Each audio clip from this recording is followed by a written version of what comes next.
Muy bueno, os lo aconsejo que lo probéis. A esta pareja de Valencia le ha merecido la pena la hora de espera. En el hotel nos lo dijeron.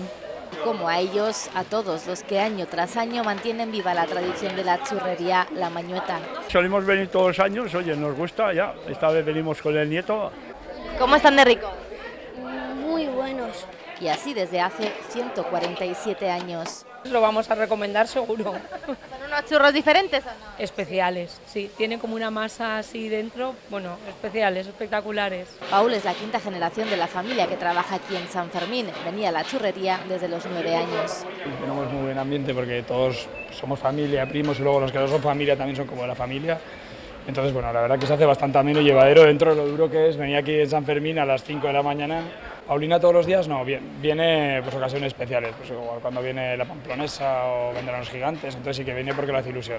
El secreto es de sobra conocido. Que se hace todo como se hacía hace 147 años creo que llevamos. Los más afortunados pueden conocer los entresijos de la churrería.